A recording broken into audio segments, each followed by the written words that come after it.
Hello students, welcome to corporate law class. Students, हम winding up of company का chapter कर रहे थे। तो अब तक हमने जो डिस्कस किया था वो हमारा सेकंड पॉइंट था voluntary winding up. Voluntary winding up में 3 पॉइंट्स मैंने आपसे कहा था कि हमें करने हैं। फर्स्ट था सर्कमस्टांसेस थे कि जब कोई कंपनी वॉलेंटरी खुद को वाइंड अप कर सकती थी। सेकंड, इस तरह के वाइंडिंग अप के क्या क्या परिणाम हो सकते थे, कॉन्सिक्वेंसेस। और थर्ड पॉइंट हमारे पास है types of voluntary winding up. Students, ये इम्पॉर्टेंट पॉइंट है। टाइप्स यानी कि ऐच्छिक समापन कितने प्रकार का हो सकता है। इस लेक्चर में अब हम डिस्कस करेंगे ये वॉलेंटरी वाइंडिंग अप के टाइप्स। ठीक है बच्चे, तो ये 2 टाइप का होता है हमारा वॉलेंटरी वाइंडिंग अप। पहला टाइप है मेंबर्स वॉलेंटरी वाइंडिंग अप, यानी कि सदस्यों द्वारा अपनी इच्छा से किया गया समापन। दूसरा, creditors voluntary winding up. Sorry बच्चे, यहाँ पे पॉइंट 1 और 2 थोड़ा सा मिस्टेक हो गया है। सेकंड जो हमारे पास है क्रेडिटर्स, यानी कि लेनदारों द्वारा अपनी इच्छा से किया गया ऐच्छिक समापन। तो ये 2 टाइप हमारे पास आएंगे वॉलेंटरी वाइंडिंग अप में। अब हम 1 बाय 1 इनको स्टडी करने वाले हैं। सबसे पहले हम करेंगे मेंबर्स द्वारा किया गया ऐच्छिक समापन, यानी कि मेंबर्स वॉलेंटरी वाइंडिंग अप। तो बच्चे यहाँ पे जैसा कि हम डायग्राम में देख पा रहे हैं, कोई भी कंपनी जब वॉलंटरी खुद को वाइंड अप करना चाहती है, यानी कि अपनी इच्छा से समापन करना चाहती है, तो ये 2 तरीके से कर सकती है, जो कि हमने पिछले लेक्चर में डिस्कस किया था। आइदर बाय ऑर्डिनरी रेजोल्यूशन, साधारण प्रस्ताव पास करके, और if a special resolution has been pass for winding up of for the company, यानी किसी कंपनी ने अपने वाइंड अप के लिए स्पेशल रेजोल्यूशन पास कर लिया है, या फिर साधारण प्रस्ताव पास करके भी कोई कंपनी अपना समापन अपनी मर्जी से कर सकती है। अब हम यहाँ पे जो डिटेल में पढ़ने वाले हैं, हमारा first point that is members voluntary winding up. तो बच्चे, मेंबर्स का जो वॉलेंटरी वाइंड अप है वो कोई कंपनी तभी ऐसा कर सकती है, यानी कि सदस्यों द्वारा अपनी कंपनी का ऐच्छिक समापन वॉलेंटरी वाइंडिंग अप तभी किया जा सकता है जब कोई कंपनी सॉल्वेंट है। सॉल्वेंट मतलब इस कंपनी के पास अपने ऋणों को, अपनी लायबिलिटीज़ को पे करने की क्षमता है। कंपनी के मेंबर्स जब अपनी इच्छा से कंपनी को बंद करना चाहते हैं तो वो ऐसी वाइंडिंग अप की प्रोसीडिंग्स, ऐसी कार्रवाई को भी खुद ही करते हैं। वाइंडिंग अप स्टार्ट करने से पहले सदस्यों को कंपनी की सॉल्वेंसी के लिए डिक्लेरेशन करना ज़रूरी है। बच्चे, यहाँ पे हमने जो स्टार्ट किया वॉलेंटरी वाइंडिंग अप, यहाँ पे हम 2 चीज़ों की बात करेंगे। First is declaration. डिक्लेरेशन की भी जा सकती है और नहीं भी की जा सकती। अब हम पढ़ेंगे कि कब करनी है और कब नहीं करनी। अब हम वॉलेंटरी वाइंडिंग अप में पहला मेंबर्स वाला कर रहे हैं। तो वॉलेंटरी वाइंडिंग अप में जब सदस्य अपनी मर्जी से अपनी कंपनी को बंद करना चाहते हैं, तो सबसे पहले उन्हें देखना है कि वो ऐसा तभी कर सकते हैं जब उनकी कंपनी सॉल्वेंट है, यानी कि कंपनी के पास अपने दायित्वों को, अपने ऋणों को चुकाने की क्षमता है। इस कंडीशन में वो सदस्य स्वयं सारी कार्यवाही को खुद ही चलाना स्टार्ट कर देंगे। और वाइंडिंग अप का मेथड स्टार्ट करने से पहले उन्हें डिक्लेरेशन ऑफ सॉल्वेंसी को ज़रूर करना है, यानी कि शोधन क्षमता की घोषणा करनी ज़रूरी है। जब भी मेंबर्स वॉलेंटरी वाइंड अप करना चाहते हैं तो रिक्वायर्स, यानी कि इसमें क्या क्या कंडीशन है, क्या रिक्वायर्स यानी कि क्या क्या किया जाना ज़रूरी है। 2 पॉइंट्स हैं। पहला point, the filing of statutory, यानी वैधानिक तरीके से आपको अपनी क्षमता की घोषणा करनी है by the majority of directors of the company with the registrar. इसका मतलब कंपनी के डायरेक्टर्स की बहुसंख्या द्वारा, यानी कि बहुत सारे डायरेक्टर्स, यानी कि कंपनी के मैक्सिमम डायरेक्टर्स अगर एग्री करते हैं तो वो डायरेक्टर्स वैधानिक तरीके से कंपनी के समापन की घोषणा रजिस्ट्रार के पास लिख कर देंगे। सेकेंड पॉइंट, कंपनी के सदस्यों ने जो भी रेजोल्यूशन पास किया है, चाहे वो ऑर्डिनरी हो यानी कि साधारण हो या विशेष हो, जो भी प्रस्ताव किसी कंपनी ने अपनी असाधारण सभा में पास किया है उसको भी कंपनीज के रजिस्ट्रार के पास देना ज़रूरी है।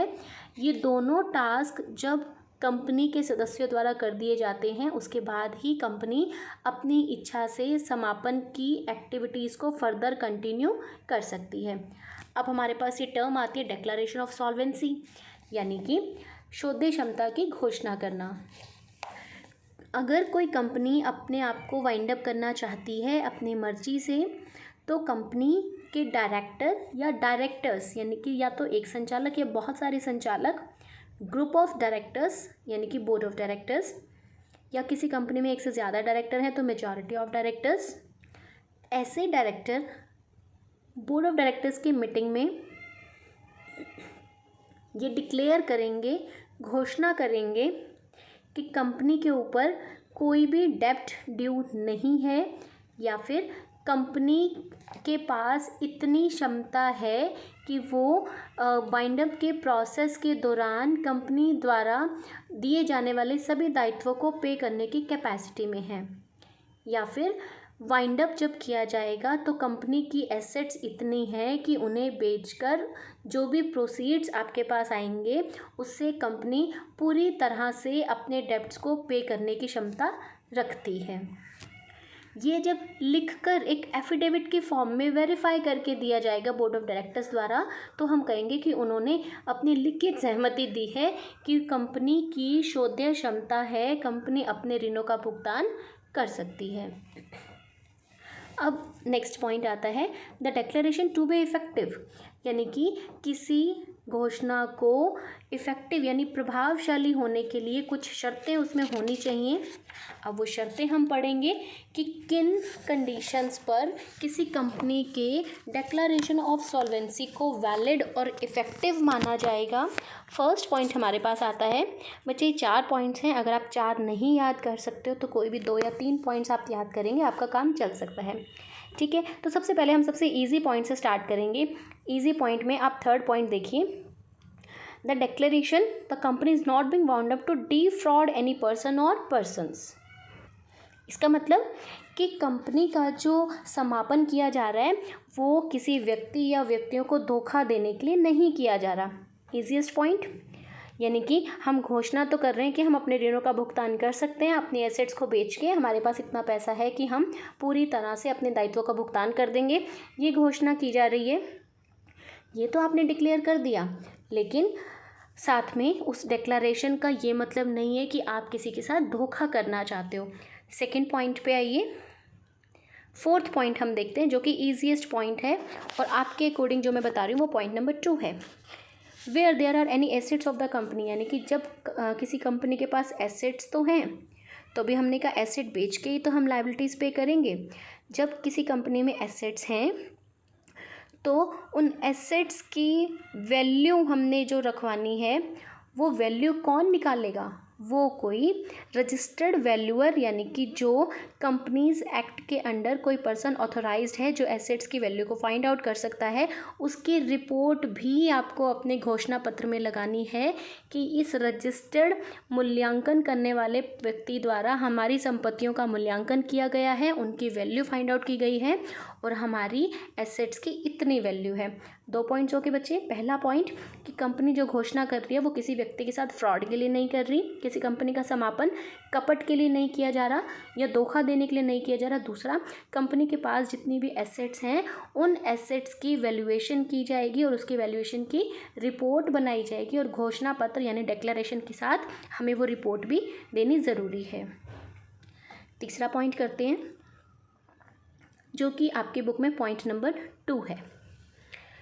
The declaration must be accompanied by, यानी कि जो आप घोषणा पत्र देंगे उसमें साथ में क्या होना चाहिए, एक कॉपी ऑफ द रिपोर्ट। किसकी रिपोर्ट की कॉपी? ऑडिटर की, यानी कि आपकी कंपनी में आपने जितने भी फाइनल अकाउंट्स बनाए थे, यानी जिस वर्ष कोई कंपनी अपना समापन करना चाहती है उस ईयर के final accounts, either they are P&L और देयर बैलेंस शीट, ये आपके फाइनल अकाउंट्स ऑडिटर द्वारा यानी अंकेक्षक द्वारा चेक होने चाहिए। ऑडिटर की रिपोर्ट भी आपको घोषणा पत्र के साथ लगानी है। बच्चे लिखा बहुत ज़्यादा होता है बट आपको सिर्फ मीनिंग समझना होता है। फोर्थ पॉइंट मेरे अकॉर्डिंग और बुक के अकॉर्डिंग, फर्स्ट पॉइंट, आप जब किसी कंपनी को बंद करने के लिए, उसका समापन करने के लिए प्रस्ताव पास कर चुके हैं तो ऐसे प्रस्ताव को पास करने से 5 हफ्ते पहले आपको इन्फॉर्म करना ज़रूरी है, आपको घोषणा पत्र जारी करना ज़रूरी है कि हम कंपनी का वाइंड अप करना चाहते हैं। रिपीट कर रही हूँ बच्चे इस पॉइंट को।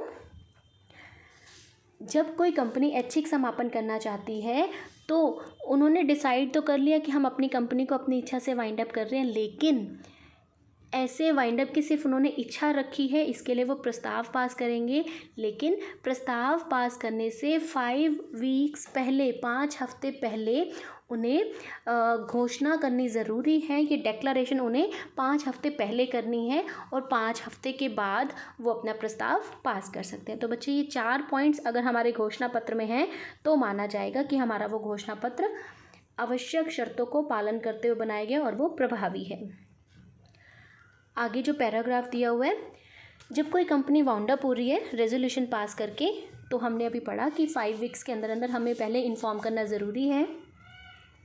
अगर हम इन्फॉर्म नहीं करते, डायरेक्ट अपनी कंपनी को वाइंड अप करने के लिए प्रोसीडिंग स्टार्ट करते हैं, तो ऐसा करना लॉजिकल नहीं होगा।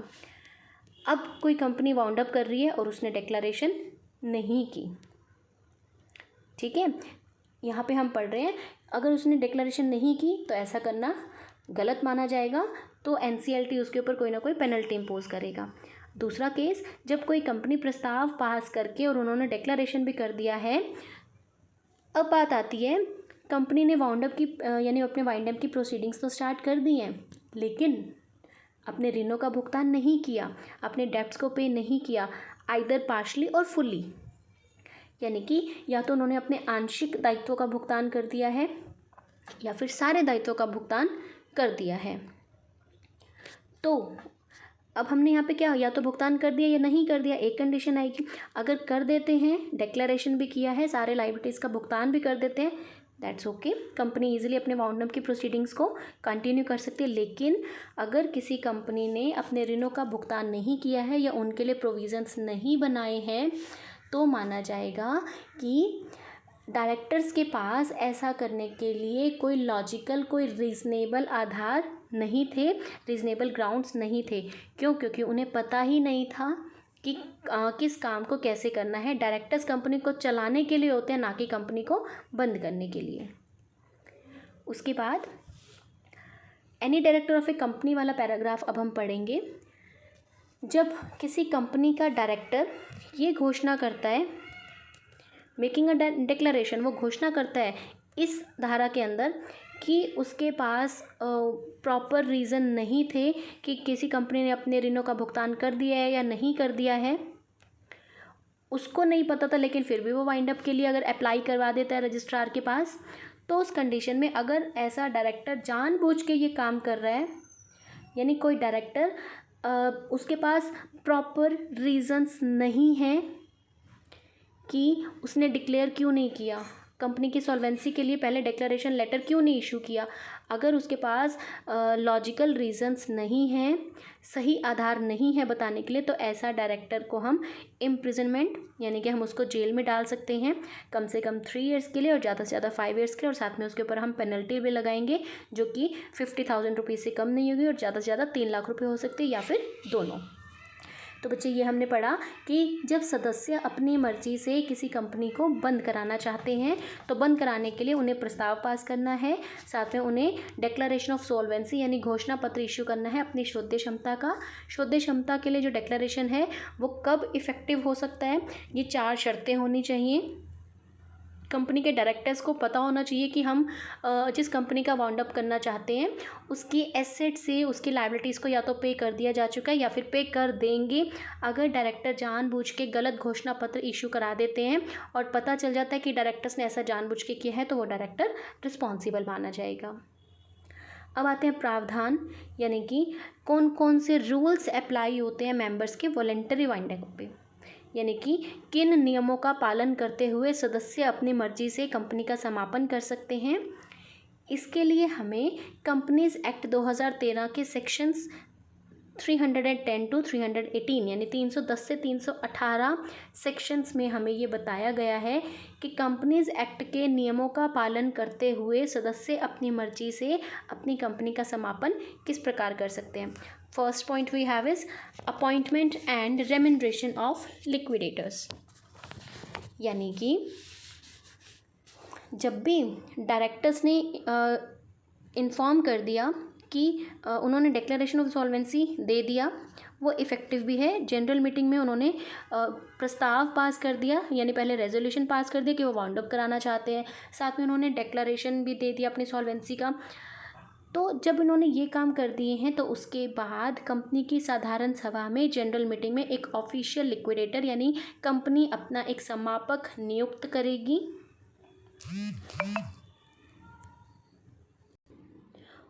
और जो ये लिक्विडेटर अपॉइंट किया जाएगा, ये जब कंपनी इसको अपॉइंट करेगी तो सेंट्रल गवर्नमेंट ने इसके लिए एक पैनल प्रिपेयर किया है, या फिर आप इतना कहिए कि केंद्रीय सरकार की अनुमति से कंपनी अपनी समापन प्रक्रियाओं को चलाने के लिए एक लिक्विडेटर को अपॉइंट करेंगी।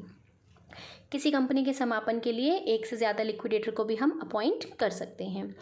जब कोई कंपनी लिक्विडेटर अपॉइंट कर रही है तो 7 दिन के अंदर अंदर, यानी 7 डेज़ के अंदर अंदर कंपनी को इसकी घोषणा करनी ज़रूरी है कि कंपनी ने लिक्विडेटर अपॉइंट कर लिया है।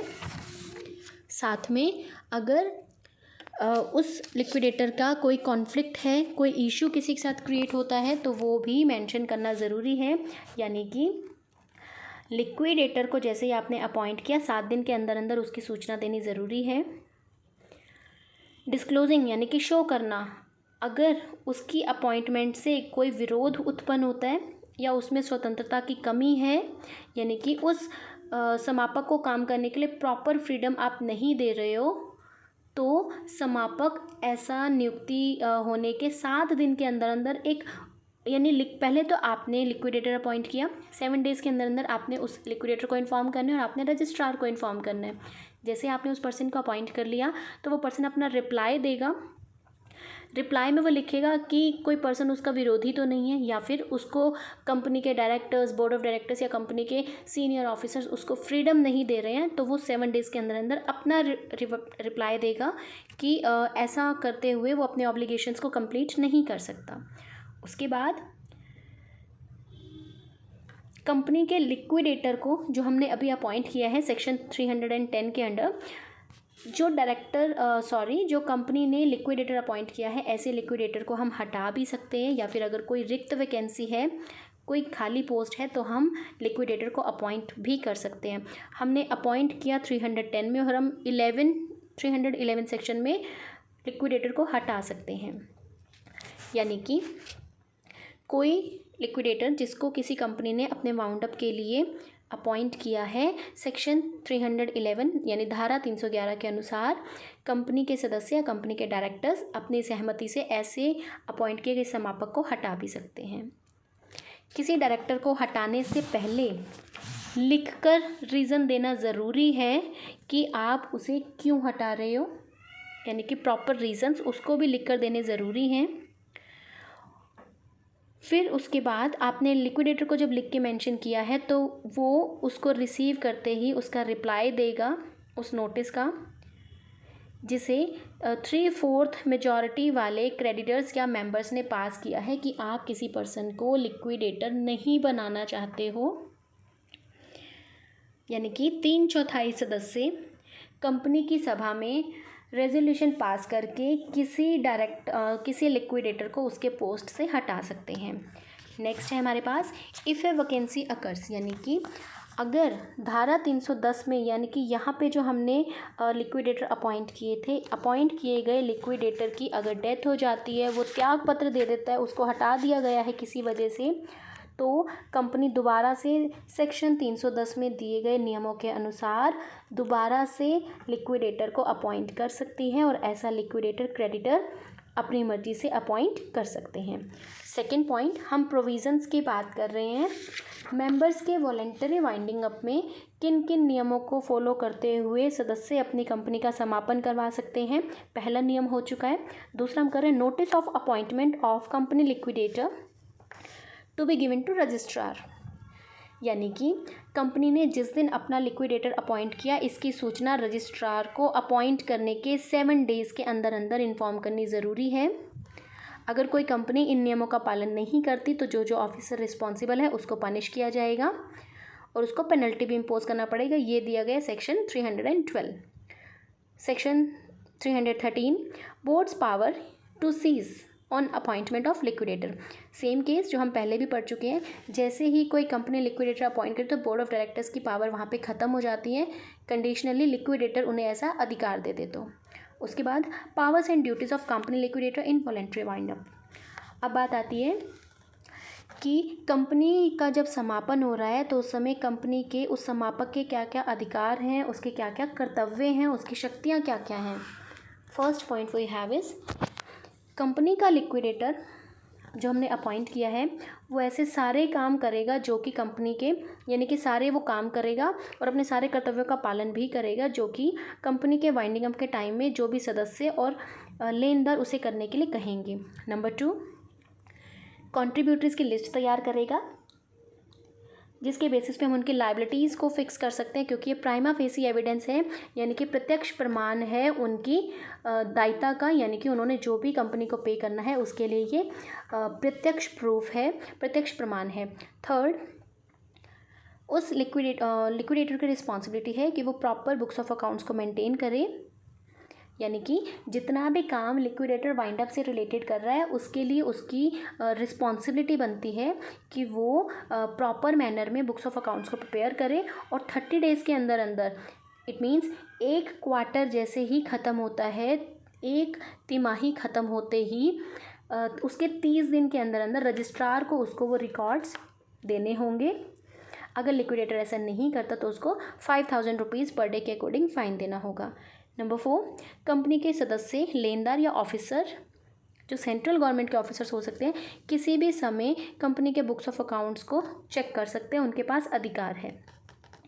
नंबर 5, कंपनी का लिक्विडेटर, उसके रिस्पॉन्सिबिलिटी कंपनी के डेब्ट्स को पे करना और कंपनी के कॉन्ट्रीब्यूटरीज़ के राइट्स को एडजस्ट करना, यानी कि किसको कितना मिलेगा या किसने अपनी प्रॉपर्टीज़ में से कितना पे करना है।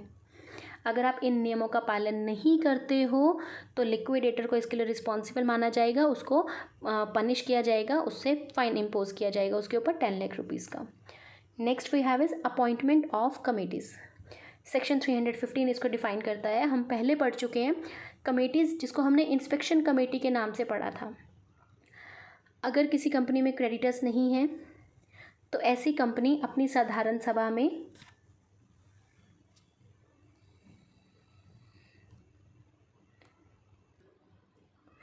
या फिर जिस कंपनी में क्रेडिटर्स हैं, 2 ऑप्शन है, या तो क्रेडिटर्स नहीं हैं या फिर क्रेडिटर्स हैं, जैसा भी केस होगा कंपनी के क्रेडिटर्स की मीटिंग करवाई जाएगी। उस मीटिंग में एक कमेटी अपॉइंट करने के लिए डिस्कशन किया जाएगा जो कि लिक्विडेशन से रिलेटेड प्रोसीडिंग्स को करने के लिए लिक्विडेटर की हेल्प करेंगे। उसके बाद company liquidator to submit report on progress of winding up, यानी कि कंपनी का जो लिक्विडेटर है वो कंपनी से संबंधित जितनी भी एक क्वार्टरली उसने काम किया है उसकी रिपोर्ट प्रिपेयर करेगा। उसके बाद मेंबर्स की या क्रेडिटर्स की मीटिंग बुलाएगा और उस मीटिंग में, जो कि 3 महीने में एक मीटिंग करानी ज़रूरी है, उस मीटिंग में वो सारा इन्फॉर्म कर देगा कि उसने क्या क्या काम किया है। अगर वो ऐसा इन प्रोविज़न्स को फॉलो नहीं करता तो उसके लिए ये भी पनिशेबल ऑफेंस है, यहाँ पे भी उसको 10 लाख रुपीज़ का फ़ाइन देना पड़ेगा। ठीक है बच्चे, तो आपको यहाँ पे कहना क्या है कि हर तिमाही के बाद, यानी कि जैसे ही मान लीजिए आपका 1 अप्रैल में स्टार्ट होता है तो हम ये नहीं कहेंगे कि 1 अप्रैल से ही वाइंड अप होना स्टार्ट हो गया। मान लीजिए अभी जैसे जून चल रहा है, हम कहते हैं कि कोई कंपनी कह रही है कि मैंने और बिज़नेस कंटिन्यू नहीं करना, वाइंड अप की प्रोसीडिंग स्टार्ट की जाए। अब इस केस में क्या होगा कि ये आपका क्वार्टर कब ख़त्म होगा? जून, जुलाई, अगस्त। ठीक है, तो अगस्त में जैसे ही आपका ये क्वार्टर ख़त्म हो जाता है तो इन 3 महीनों की रिपोर्ट प्रिपेयर की जाएगी और 30 डेज़ के अंदर अंदर मीटिंग बुला के वो इन्फॉर्म सब करना ज़रूरी है कि उसने क्या क्या काम किया है। 7th point we have is report of company liquidator to tribunal for examination of persons, यानी कि कंपनी के लिक्विडेटर को अगर लगता है कि किसी कंपनी के किसी व्यक्ति ने कंपनी के साथ फ्रॉड किया है तो लिक्विडेटर ऐसे व्यक्ति को या तो ट्रिब्यूनल के सामने पेश होने का अधिकार देगा या फिर उसको इन्वेस्टिगेशन के लिए बिना किसी पक्षपात के उस व्यक्ति को उसकी जांच के लिए, उसके इन्वेस्टिगेशन के लिए ऑर्डर कर सकता है। बच्चे इस पॉइंट को रिपीट कर लेते हैं। अगर किसी कंपनी के लिक्विडेटर को लगता है किसी पर्सन ने कंपनी के साथ फ्रॉड किया है तो वो इमीडिएटली इसकी रिपोर्ट कंपनी ट्रिब्यूनल को दे देगा और ट्रिब्यूनल बिना किसी पक्षपात के यानी कि वाइंड अप की प्रक्रियाओं को बिना किसी पक्षपात के पूरा करने के लिए ऐसे व्यक्ति की जांच पड़ताल के ऑर्डर्स दे देगा। Next point we have is next and last point, final meeting and resolution. अगर कंपनी के वाइंड अप से रिलेटेड सारे काम कंप्लीट हो गए हैं तो कंपनी का लिक्विडेटर लिक्विडेशन से संबंधित सभी क्रियाओं को जो भी उसने की है उनके डिटेल्स रखेगा, कंपनी के एसेट्स को डिस्पोज ऑफ कर देगा, यानी कि वो प्रॉपर प्रूफ्स मेंशन करेगा कि उसने क्या क्या काम किए हैं, एसेट्स को कैसे बेचा है, कैसे वाइंडिंग अप की प्रोसीडिंग्स की हैं, किस तरह उसने कंपनी की मीटिंग्स को कॉल किया था और किस तरह से उसने वाइंडिंग अप का सारा काम कंप्लीट किया है। 2 वीक्स के अंदर अंदर यानी कि कंपनी के मेंबर्स क्रेडिटर्स की जब मीटिंग बुलाई जाएगी, हम यहाँ पे मेंबर वाला वॉलेंट्री वाइंड अप कर रहे हैं, तो सदस्यों की इच्छा के अनुसार जब वाइंड अप किया जा रहा है तो लिक्विडेटर की रिस्पॉन्सिबिलिटी है कि सारा काम कंप्लीट होने के बाद सदस्यों की सभा बुलाए और 2 ऐसी सभा में वो सारा डिस्कस कर देगा कि उसने समापक से संबंधित क्रियाओं को कैसे किया है, कैसे एसेट्स को बेचा है, कैसे लायबिलिटीज़ पे की हैं, किस टाइम पे कौन से एक्सपेंसेस किए हैं, वो सबके प्रूफ देगा, सारी बुक्स ऑफ अकाउंट उसने मेंटेन की हैं वो शो कर देगा। उसके बाद मीटिंग होने के 2 हफ्ते के अंदर अंदर यानी विदिन 15 डेज, तो 15 दिन के अंदर अंदर ऐसा लिक्विडेटर रजिस्ट्रार को भी उन वाइंडिंग अप अकाउंट्स की कॉपी सबमिट कराएगा और मीटिंग से संबंधित सारी रिटर्न भी वो फाइल करेगा, यानी सारे रिकॉर्ड्स वो रजिस्ट्रार के पास शो करेगा। उसके बाद लिक्विडेटर जो एप्लीकेशन फाइल करेगा वो एक रिपोर्ट भी लगाएगा। इट मीन्स लिक्विडेटर जब सारा काम कंप्लीट कर चुका है तो वो ट्रिब्यूनल को एप्लीकेशन देगा कि कंपनी का डिसोल्यूशन करने के लिए अब ऑर्डर पास कर दिया जाए और ऐसी एप्लीकेशन के साथ उसे कंपनी के वाइंड अप से रिलेटेड सारी बुक्स को, सारे डॉक्यूमेंट्स को भी लगाना होगा, उनकी रिपोर्ट देनी होगी। इस लाइन को रिपीट कर देती हूँ। लिक्विडेटर जब वाइंडिंग अप से रिलेटेड सारे काम कर चुका है, सारी एक्टिविटीज़ हो चुकी हैं, तो उसके बाद लिक्विडेटर ट्रिब्यूनल को उस कंपनी को विघटन करने का, उसका पूरी तरह से समापन का ऑर्डर देने के लिए एप्लीकेशन फाइल करेगा और उस एप्लीकेशन के साथ उसे वो वाइंड अप से रिलेटेड सारे डॉक्यूमेंट्स भी लगाने होंगे। अगर ट्रिब्यूनल सेटिस्फाई हो जाता है कि लिक्विडेटर की रिपोर्ट ओके है तो, और साथ में ट्रिब्यूनल को लगता है कि उस कंपनी को अब डिसॉल्व कर देना जस्टिफाइड है और फेयर है, लॉजिकल है, तो ट्रिब्यूनल उस कंपनी के डिसोल्यूशन के लिए 60 डेज़ के अंदर अंदर ऑर्डर पास कर देगा। उसके बाद लिक्विडेटर को वो कॉपी मिल चुकी है, ऑर्डर मिल गया है कि इस कंपनी को डिसॉल्व किया जा रहा है, तो लिक्विडेटर फिर उसकी कॉपी 30 दिन के अंदर अंदर रजिस्ट्रार के पास जमा कराएगा कि इस कंपनी की एक्टिविटीज़ कंप्लीट हो गई और अब इस कंपनी का डिसोल्यूशन किया जाएगा। अगर लिक्विडेटर ऐसा करने में रजिस्ट्रार तक इन्फॉर्मेशन आई है, अब रजिस्ट्रार की रिस्पॉन्सिबिलिटी है कि ट्रिब्यूनल ने जो ऑर्डर पास किया है इसको ऑफिशियल गजट में वो इन्फॉर्म करे कि किसी कंपनी का वाइंड अप तो हो चुका है और अब उसका डिसोल्यूशन किया जा रहा है। उसके बाद वो कंपनी अब एग्जिस्टेंस में ही नहीं रहेगी। अगर लिक्विडेटर रजिस्ट्रार को नहीं देता, रजिस्ट्रार तो आगे सिर्फ उसको पब्लिश कराएगा ना, अगर लिक्विडेटर रजिस्ट्रार को इन्फॉर्म नहीं करता तो लिक्विडेटर इसके लिए पनिशेबल माना जाएगा, उसको पनिश किया जाएगा, जो कि उसको फ़ाइन देना पड़ेगा कम से कम 1 लाख रुपीज़ का। Students, that's all for members voluntary winding up. I hope ये आपको समझ में आ गया होगा। ठीक है बच्चे, तो